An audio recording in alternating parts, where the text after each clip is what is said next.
Greetings, people of the internet. This is Scott with CircWorks, and this is Beyond 100 Days of Making Comics. What is Beyond 100 Days of Making Comics? Well, it's where I picked up where I left off on my 100 Days of Making Comics journey. This is just a little bit of an update that I try to do weekly. I haven't done it. I skipped a few weeks. Last week definitely didn't do it. The week before I think I did. And if you watch that, you'll know that I kind of let everyone know that I probably would be skipping because I was knee deep in another project. This one in particular, The Time Traveler, which is a client comic that I'm working on, or was working on, because I am finished with this. I just sent it out a couple days ago and got there were some issues with the print setup and everything. I think that's all taken care of, so I think I can like sweep this under the rug, or maybe that's not the right expression because it's done and complete, but it's put that aside and get back to work on what I'm really passionate about, my own comic book, Young and the Dead, which is a kids versus zombies story. It's kind of like Goonies meets Night of the Living Dead. It's my homage to all those great kid adventure movies, really, even though this is a comic, but like Goonies, Monster Squad, and E.T., Explorers, all those kind of stuff. So if you're a fan of like 80s stuff like that, that's kind of what this is, and these are available on my online store at circworks.com. So yeah, glad to be done with that project and get back to doing Young and the Dead. So what have I been doing on Young and the Dead? Well, I just put a lot of time in it today. Not much I can really show you. Real quickly, there's not even much to show on this, but I laid out the newest page, and I'm getting into some parts. Usually I don't mind showing what I'm doing because I feel that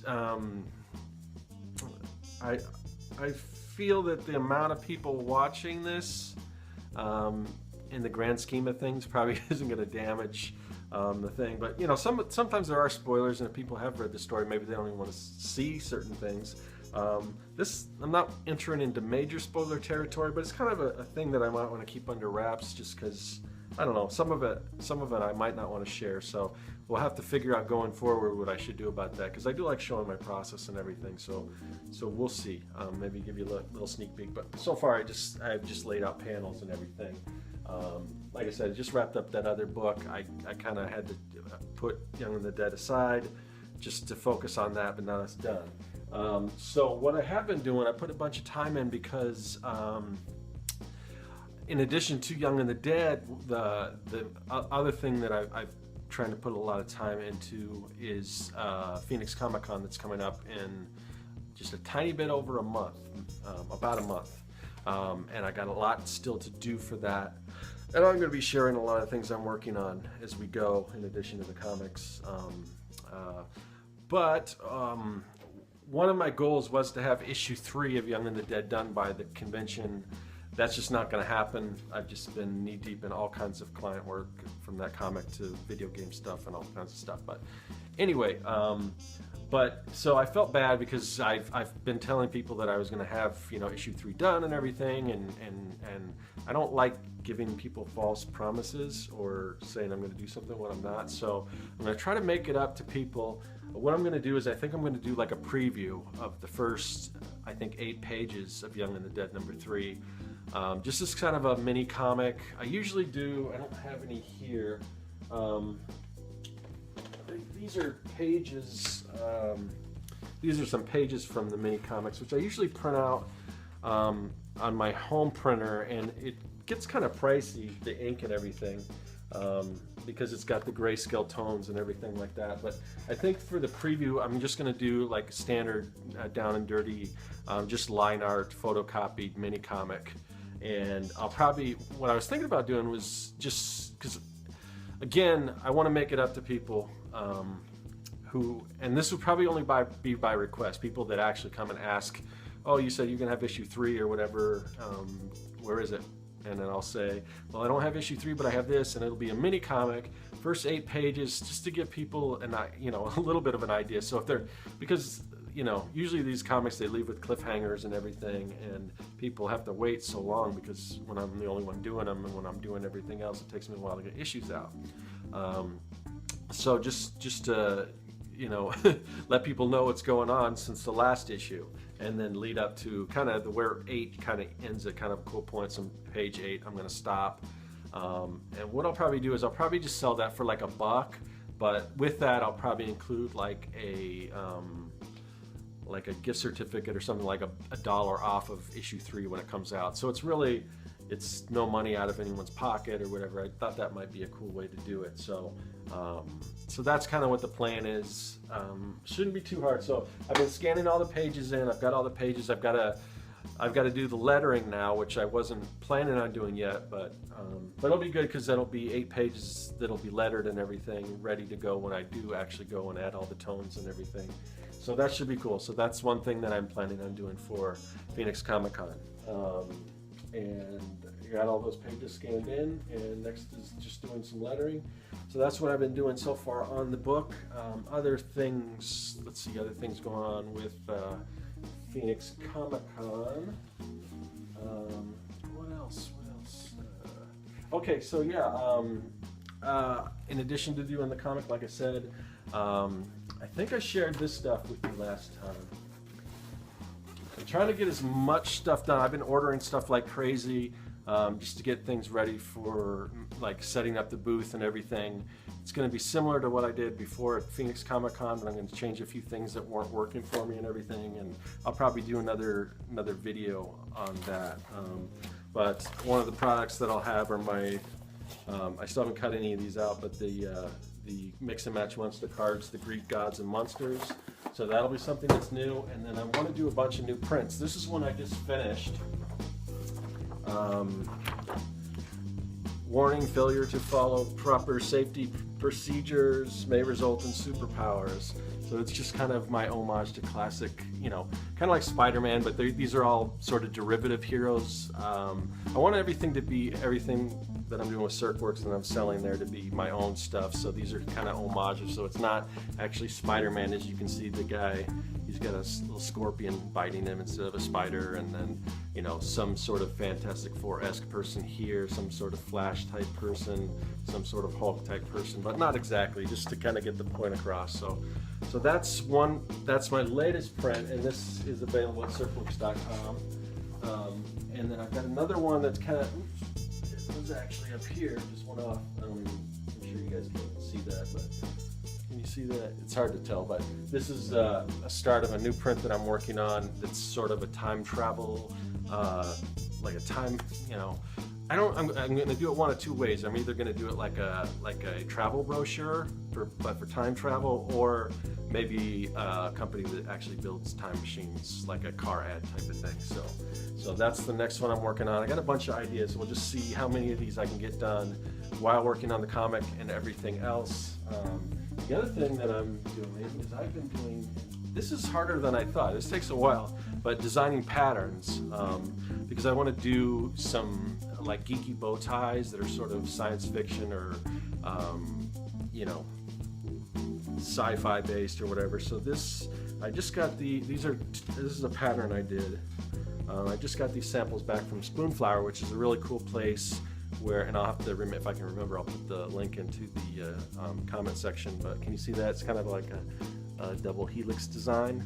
So I want to do some bow ties, and I'm kind of working with my girlfriend. She's getting her sewing machine fixed, and we're trying to figure out how to do these. But I want them to be nice quality and everything. So we're still trying to get the hang out of it. So if we get them to look real nice, real good quality, then I'll have them. If not, it might take a while because we're still trying to figure out how to do these best. But I've got a couple different samples. This one's like on a silk. I don't know if you can see that. I really like this, but it frays a lot. So we're trying to figure out how to do that. This is what I'd like to do. I just did another design. It's kind of a tabletop gaming theme. But I'm kind of hoping to have at least 4 or 5 of these different bow tie designs to have at Phoenix Comic Con. So that's another thing I'm working on. Ooh, what else? Oh yeah, okay, tip. So this is, I picked up, I think I mentioned this on probably Fan Art Friday or something like this, but I picked up all this this Bristol paper. Michael's had a sale. I don't know if it's still on, but I tried to let people know about it.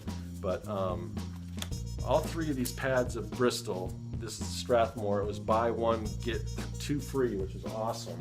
So I've got enough Bristol to last me a while. And then the Canson was also on sale. This is what I really like to use, and this is what I do my comics on. This is like 40% off, so they only had one left, so I only got one of those.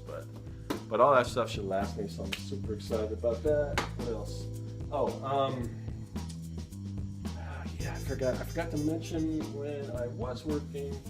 So I've got, as far as the Young and the Dead comic, I've got those pages I scanned, but there was one thing, if you remember, if you've been following me for a while, or if you happen to watch the episode where I talked about creating a montage, and I kind of skipped through it because it wasn't working out for me.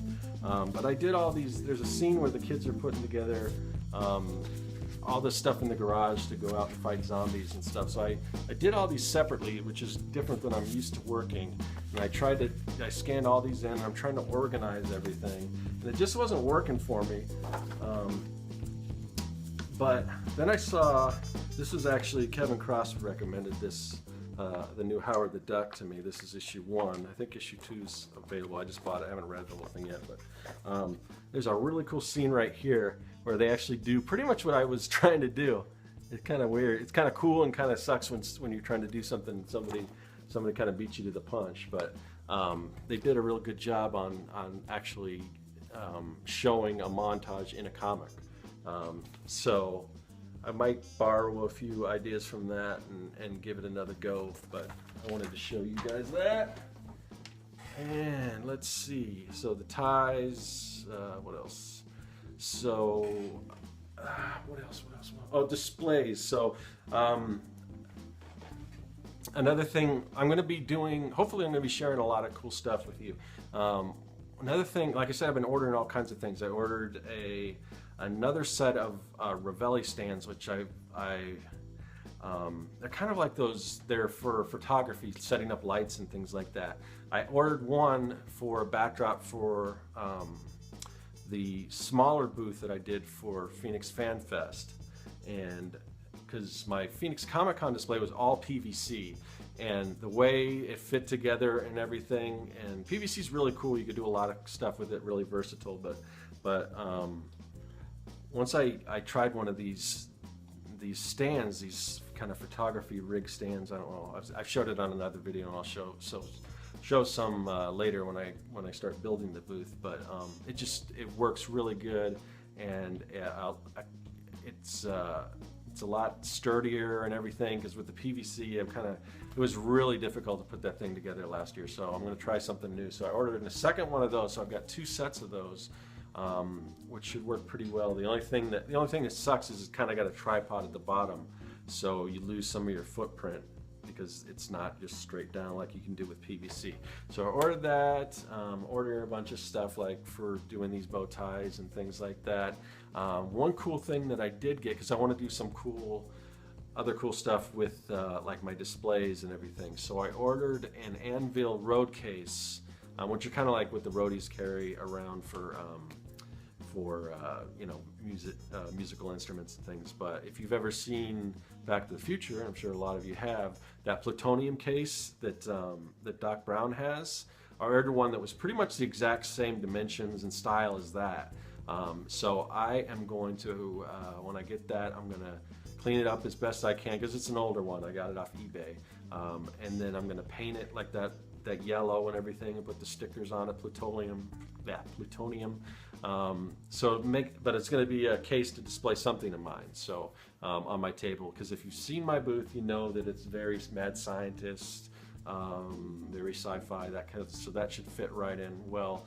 And I like to do some more of those, but those things can be pricey, and if you don't get a good price on them, or just come across them at a garage sale or something with cheap in that, it's pretty hard to find, because they're new, they're like super expensive, but I got to use one. So I'm probably going to be doing, hopefully in the future, another one of my Mad Props video showing how to build that, which I haven't done one of those in a while, so that should be exciting. And the other thing I want to do is I want to you know, I'm looking online on YouTube at videos for just anything on like exhibiting, like at an artist alley, or you know, having a booth at a Comic-Con, and looking, you know, at all these videos, and there's really, you know, I thought I could find more info on it, but there's really nothing that I found I was really crazy about. There's bits and pieces here and there. There's a few good ones, but it's really just a lot of, you know, stuff that I don't think it was great advice. There is a really good show, I've mentioned it before, Booth Bastards, which is Daniel Davis from Steam Crow and Jason Rogers from Fezzorama. They do a really great YouTube video series, Booth Bastards, like I mentioned, and you can find it, I think, just Booth Bastards on YouTube. But theirs is more like it's kind of a sit-down round table. They talk about conventions that they've been to, that they're planning to do, and all that kind of stuff. And there's a lot of info, and I would highly recommend anyone that wants to get into that to watch those. But I'm looking for something that's just kind of straightforward, to the point, like one simple topic, real quick tips, basically just like pro tips for artist alley, conventioning, things like that. So I didn't really find anything I liked, so I think I'm going to do something like that myself. So I'll probably be doing one of those pretty soon, and just everything in the next month or so, just stuff like this for just gearing up for Phoenix Comic Con. So that's kind of what's going on with me. Again, I'm like super stoked to just get back to doing what I love, and hopefully I'll have some time to do that now. And I'm just happy to share it with everyone who watches this channel, and thank everyone for watching this channel. Keep new subscribers keep trickling in, and I appreciate you guys.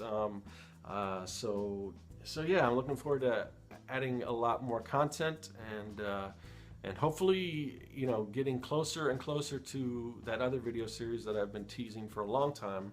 The one that I've been building the set for and everything. I kind of had to put that on hold, but hopefully, you know, after Phoenix Comic Con and everything, I'll be able to focus more on that. And yeah, still doing the Fan Art Friday videos. I don't know exactly. I think eventually I might stop doing those, but if I do, I'm gonna replace them with. Hold on a second. This text picture just popped up on my phone, which I'm filming this thing, and then I can't see what's going on. So if I do, because I do eventually, I want everything to be kind of circ work, centered around circ works, and not so much the fan art and everything. So, but I do have an idea for sort of a kind of fan art show that's a little different, which should be fun to do. But for now, there's no. I think I'm just talking long term. For now, I'm just going to keep doing the Fan Art Friday videos until I have something to either replace it or something better or whatever. And it'll whatever I replace it with, it'll be more of the same. It might not be fan art, but it'll just me be talking and drawing and all that stuff. So anyway, that's what I'm thinking of, and that's what's going on. Thanks again for subscribing. Thanks for liking and all that stuff. And I guess I'll see you on Friday for another Fan Art Friday. If you got any requests for this, like I said, it may be a limited thing. So if there are like fan art characters or something you want me to draw, just post something in the comment section, and I'll try to tackle that, because I don't know what I'm going to do. I might do maybe do another Star. I did Star Wars from the new trailer, which was awesome. So I might do something on that. I don't know. And then after that, I'll be back again. Hopefully next time I update you guys on Beyond 100 Days Making Comics, I'll have a lot more done on my comic. I mean, like I said, I've been doing stuff on it, but it's not the sexy stuff. It's just more scanning pages in and all that kind of stuff. And well, maybe by next time I'll have it lettered and all that, which that's not too exciting either. But I do plan on getting some work done on the page, hopefully this weekend or when I have time or whatever like that. So anyway, that's the update for this week, and hopefully I'll see you next week for another Beyond 100 Days of Making Comics, and that is all.